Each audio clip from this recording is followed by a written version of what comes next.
নমস্কার, আমি আপনাদের বন্ধু অ্যাস্ট্রোলজার আচার্য শ্রী সৌমেন।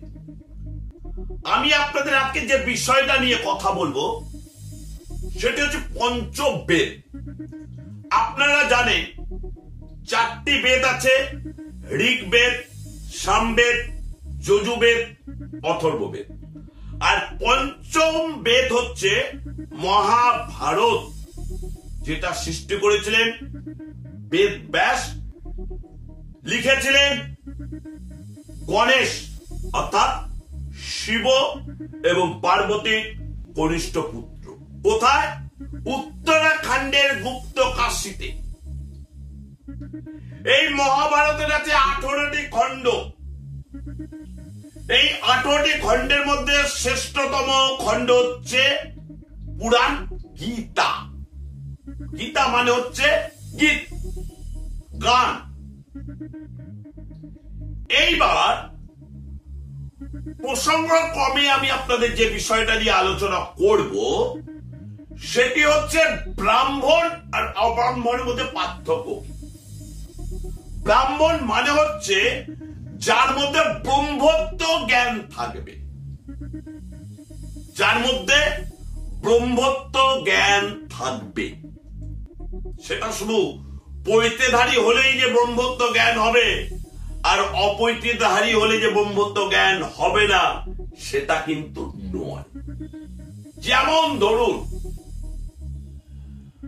আমাদের গদাধর চট্টোপাধ্যায়, যিনি পরিচিত রামকৃষ্ণ চট্টোপাধ্যায় হিসাবে, তার প্রধান শিষ্য ছিল দুজন, একজন গিরিশচন্দ্র ঘোষ আর একজন নরেন্দ্রনাথ দত্ত, পরে সবার কাছে স্বামী বিবেকানন্দ হিসাবে হিন্দু ধর্মের প্রতিষ্ঠা লাভ করেছিলেন, যিনি বেদ থেকে বেদান্ত ঠোঁটস্থ ছিলেন।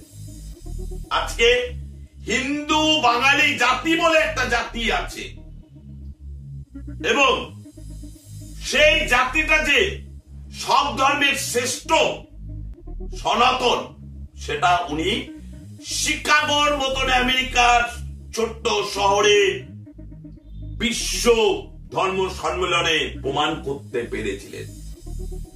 আজকে আমরা কি বলি? নমো গো ব্রাহ্মণ দেবায় চ, গো ব্রাহ্মণ হিতায় চ, জগদ্ধিতায় শ্রীকৃষ্ণায় গোবিন্দায় নমো নমঃ। এর মানে কি? হে পৃথিবীতে কলিযুগে গরুকে আমরা গো মাতা হিসেবে পালন করি। গো মাতাকে যিনি রক্ষা করেন, যিনি ব্রাহ্মণ সম্প্রদায়কে রক্ষা করেন, তিনি হচ্ছেন কৃষ্ণ। এই কৃষ্ণের জন্ম কোথায়? যাদব বংশে অর্থাৎ ঘোষ বংশে। কলিযুগের যিনি পরিত্রাণ পরায়ণ। তাই আপনাদের একটাই কথা বলবো, পৈতেধারী হলে ব্রাহ্মণ হওয়া যায় না। ব্রাহ্মণ হতে গেলে ব্রহ্মত্ব জ্ঞানের প্রয়োজন লাগে। আর এই ব্রহ্মত্ব জ্ঞান কি?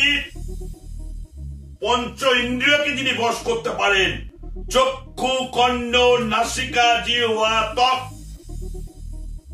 পঞ্চ মকারকে যিনি বশ করতে পারেন, সেটা হচ্ছে মুদ্রা, মাংস, মৈথুন, মৎস্য।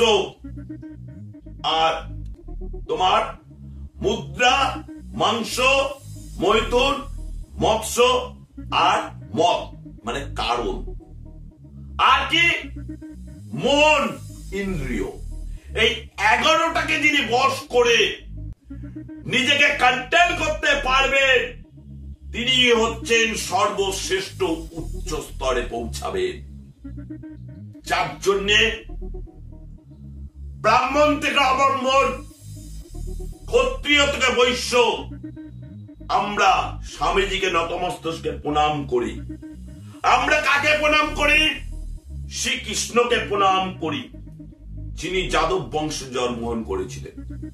তাহলে এই ব্রহ্মত্ব জ্ঞান যদি আমরা অর্জন করতে পারি, সেখানে কোনো বর্ণের দরকার নেই, শুধু ধর্মটাকে দরকার।